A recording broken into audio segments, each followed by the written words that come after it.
Gold गिरी जा रहा है और आप लोग जो है वो डर के मारे पैनिक सेलिंग करी जा रहे हैं।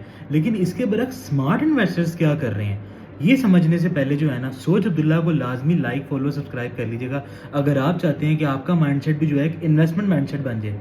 अच्छा जी, ये वीडियो जो है ना टोटली इन्फॉर्मेटिव है। किसी भी किस्म की अगर आपने इन्वेस्टमेंट करनी है ना तो लाजमी जो है ना अपना अपना एनालिसिस जरूर करना है। अब चलते हैं वीडियो की तरफ। वो बेसिकली कुछ ऐसा रहा है कि ये जो वॉर स्टेट चल रही है ना ईरान अमेरिका इसराइल के दरमियान, इसमें आपको पता है कि बोथ साइड से अटैक्स भी हुए हैं। अटैक्स की वजह से जो है वो ईरान ने जो है बेसिकली स्ट्रेट ऑफ हॉर्मुज को भी बंद कर दिया, जहाँ से बेसिकली जो है वो ऑयल का आना जाना होता है।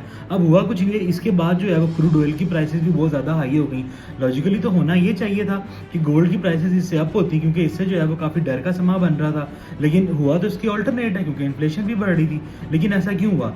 इसके ऑल्टरनेट इस वजह से हुआ क्योंकि जो है ना इस वॉर स्टेट के अंदर और भी बड़े ज़्यादा फैक्टर है जिन पे ये गोल्ड की वैल्यू इफेक्ट करती है, सिर्फ एक चीज़ पे इफेक्ट नहीं करती।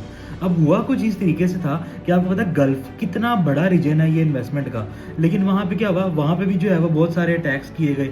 अब बहुत सारे अटैक्स करने की वजह से ना हुआ कुछ इस तरीके से था कि गल्फ के अंदर जो गोल्ड और सिल्वर है ना, इसकी जो है वो ट्रेडिंग में बहुत बड़ा ड्रास्टिक डिक्रीज आया, क्योंकि वहाँ पे पता बहुत बड़े बड़े बिजनेसेस चल रहे थे, वो बिजनेसेस अफेक्ट हो गए। गोल्ड सिल्वर की बाइंग के अंदर बड़ा अफेक्ट आ गया।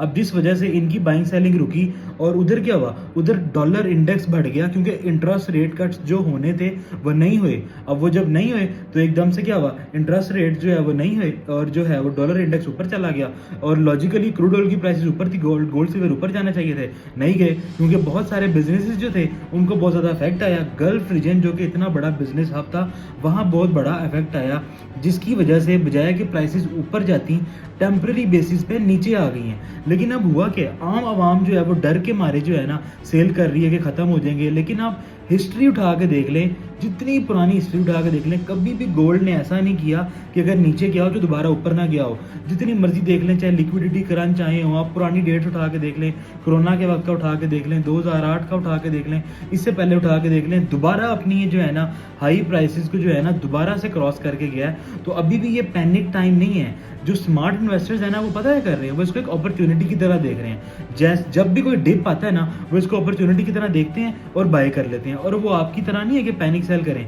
उनके अंदर एक होल्डिंग पावर है, वो होल्डिंग पावर रखती हैं, जिसकी वजह से वो कभी भी पैनिक नहीं होते, पैनिक सेलिंग नहीं करते और वो बच जाते हैं। आपको भी ये चाहिए है कि आप जो है ना इंटरवल्स में बाय करें, जब भी डिप आए उसको एज अपॉर्चुनिटी देखें और आप जो है वो थोड़ा बाय कर लें, फिर मार्केट ट्रेंड देखें और उसके बाद इन्वेस्टमेंट करें। तो मुझे उम्मीद है आपको फायदा होगा, आपको नुकसान नहीं होगा। ये होता है स्मार्ट इन्वेस्टर, ये नहीं होता कि डर के मारे सेल कर दे।